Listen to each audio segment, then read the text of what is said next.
Hello, welcome to St Michael and All Angels Church in Bedford Park in Chiswick. I'm Sandy Burnett, conductor of the West London Bach Consort and Players, and we have made it our mission to perform all of Bach's surviving sacred cantatas here at St Michael's.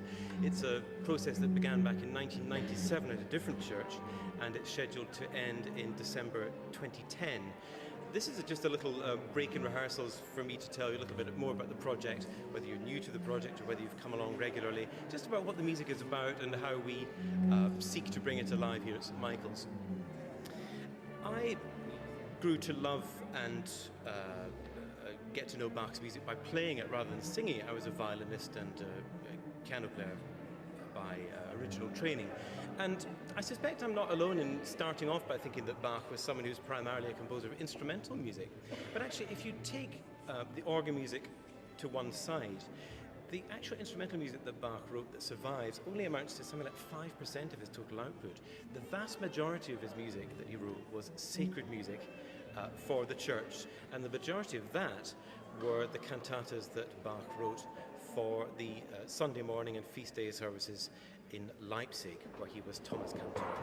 Cantatas are a sequence of words and music, solos, ensembles, choruses, chorales, which generally seek to amplify the spiritual message from the pulpit on any given Sunday in the church year.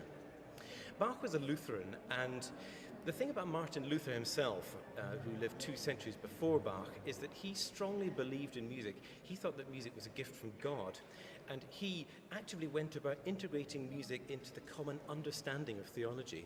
And the main way he did that, quite apart from translating the Bible into the vernacular, was by writing hymn words and hymn tunes, in other words, chorales, so that the congregation could really get to grips at first hand with the spiritual message and understand what was being conveyed to them from the pulpit.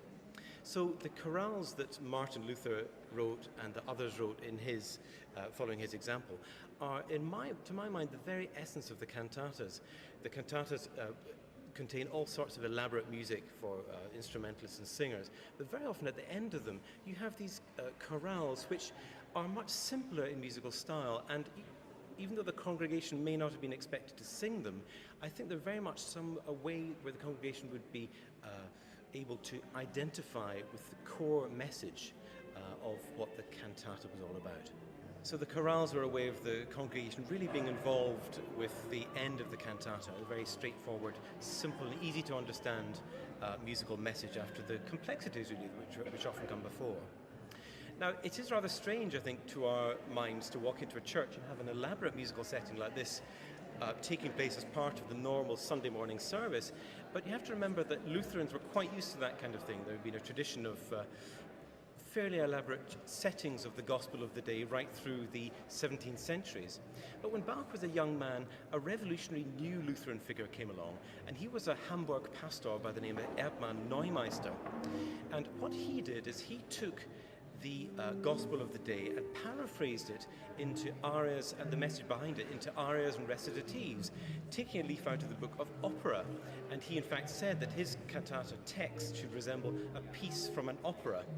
So there is something very opera. It's supposed to be an operatic sound about them.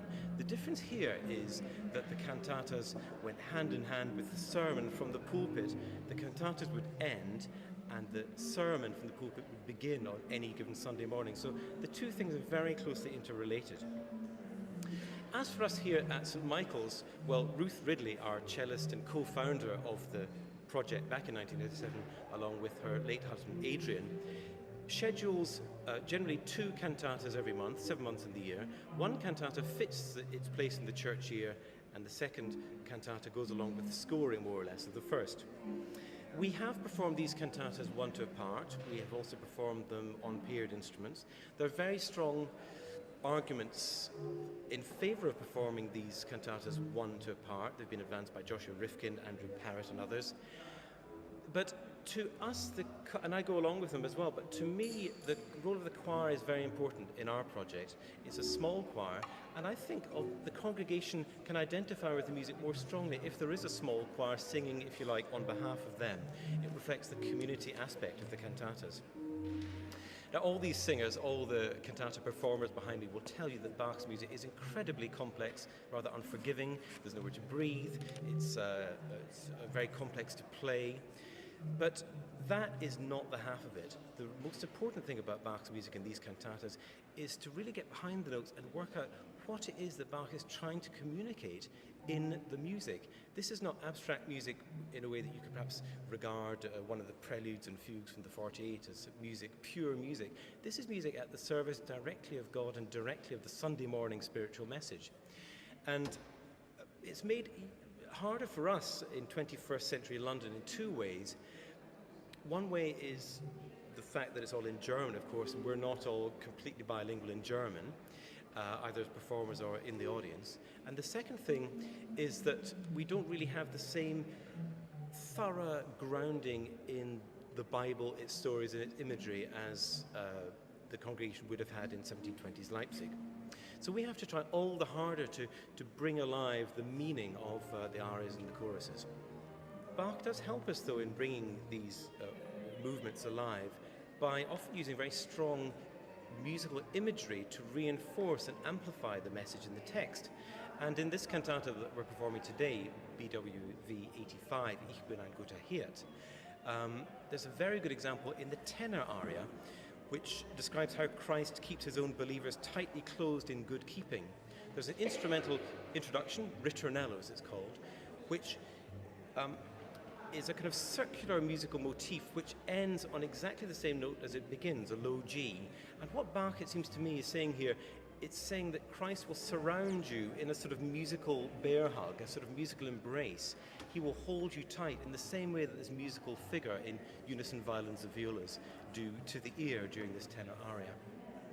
Another example comes in the very first number of Cantata 85, where the bass soloist sings, I am a good shepherd, the good shepherd lays down his life for his flock.